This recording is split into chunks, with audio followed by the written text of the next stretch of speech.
What I'm going to do today is talk to you a little bit about the situation within Suffolk and how we've got some current challenges and how we're going to be addressing those challenges. So low levels of skills and qualifications of young people leaving school make it difficult for young people to gain employment and for employers to recruit, which is a fundamental issue which we have at the moment. We have significant numbers of people moving out of the county, moving towards Essex, moving towards Cambridge, for the opportunities that they're currently having available. And just to add to it, Suffolk is the only county in the east of England identified in Digital Britain, this high technology element which we're all focusing on today, that has significant broadband problems. So great, we're talking about Twitter, we're talking about Facebook, we're talking about how we engage with the businesses, how they can actually do a lot of their financial transactions there, and we're pretty stuck because we don't have connectivity. So there we go. And business startup rates have fallen well below the regional average since 2005. So a really, really bright picture for Suffolk at the moment. However, this is the turning point, guys. In 2009, the Enterprising Britain Award was won by Suffolk. That's an interesting stat. Okay, let's go into it. What we've done in Suffolk, we've taken a strategic approach. We've looked at the three key themes: skills, because we need to enhance them and we need to maintain them; enterprise, okay, some of these guys might actually be entrepreneurial; educational, maybe not; entrepreneurial, yes, perhaps. So let's look at how we can hone these individuals to move them forward in Suffolk and look at the opportunities that are available. So what have we got? We've got a local needs-based analysis with a clear priority. Not just from the county council's perspective, we've also got the districts and the boroughs involved as well. In Suffolk, our new chief executive has pulled together what's known as the Suffolk Collaborative. Let's forget about local government review, let's forget about all of those issues and all the money that's been wasted on it. Let's look at how we're going to take the county of Suffolk forward in terms of skills, enterprise, and employability. And although it was a long dream many moons ago, it's actually happening. People are looking at what the needs are that we have and how we need to take those forward. And also it's having the power of saying no. No, we're not going to focus on that at the moment. We need to address these priorities. With investment from partners, and there has been significant investment, we're focusing on enterprise education. In Lowestoft, as an example, we may have 3 generations within families that may not have worked.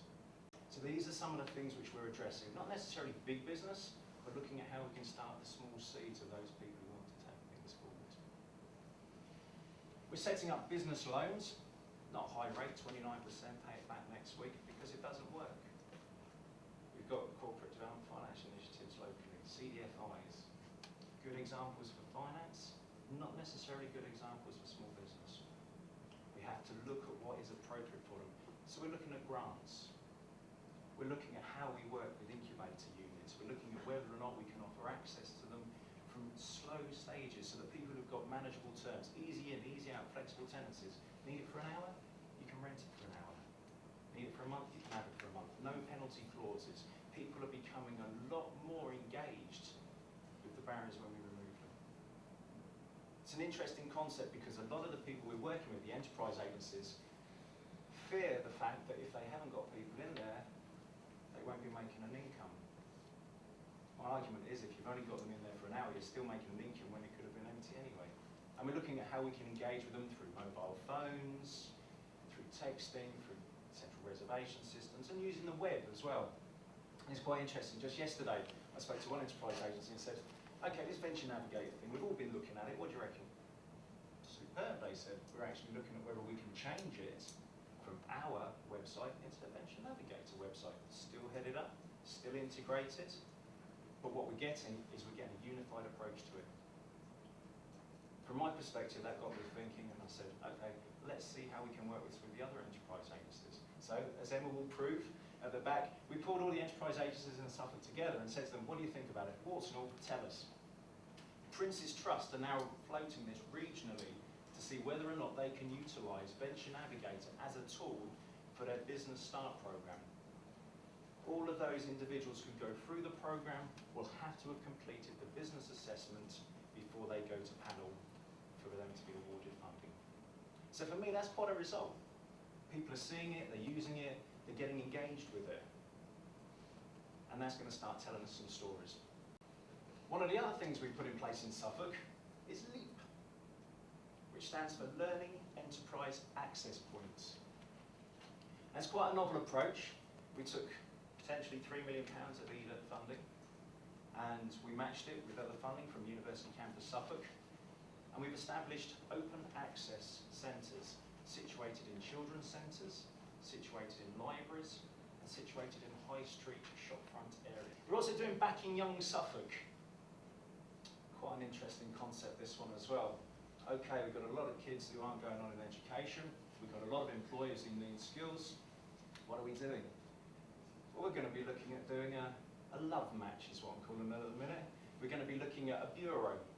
How do we engage with the businesses who have needs, and how do we engage with those individuals who want to get some form of employment or some sort of training? And finally, where my passion sits, is enterprise for all. When many local authorities decided they weren't going to fund pre-start business advice and support, we continued. We made sure that when Business Link withdrew their £250,000 a year to the enterprise agencies, we were still there. We were still offering support. We were still offering finance. So web enhancement, interesting area for me, this one, is paramount to enterprise within Suffolk, and also for skills development.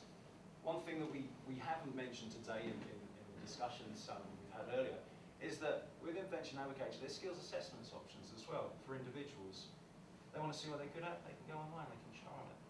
If they want to see where they need people to be enrolled within their business because they don't have the skills, then they can look at that as well. It's a flexible tool, it works. I'd even go as far as to say that I'd like to sample it across a whole range of volunteers within the voluntary sector.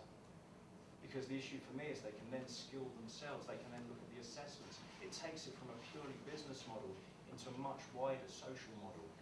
Utilising Venture Navigator there shows us the needs and the skills within Suffolk as a whole. So for me, it's not just a business tool, it's much, much wider. It's not going to be the answer to everybody's prayers, let's be honest about it. But it's going to start to enable us to look at things in a much, much different fashion. If I'm honest, I don't mind what the front end looks like. Venture Navigator, great, it's fine. I want to know what sits behind it. I want to know the people who use it. I want to know what skills they don't have. I want to know the support that businesses don't have. And I want to be able to target that with the small amounts of funding which we're getting. I want to target it effectively and work with our partners, such as the Chamber of Commerce, such as the Federation of Small Businesses, to make sure that as a county council, we can position things effectively. It's the old adage, if they don't know what we're doing, how can we deliver it? And as I say here, it's not just a tool for those needing support, but for us as a county council to identify key areas of activity and to identify those areas that need to be targeted for the future. That's me. That's Suffolk, Realising Enterprise.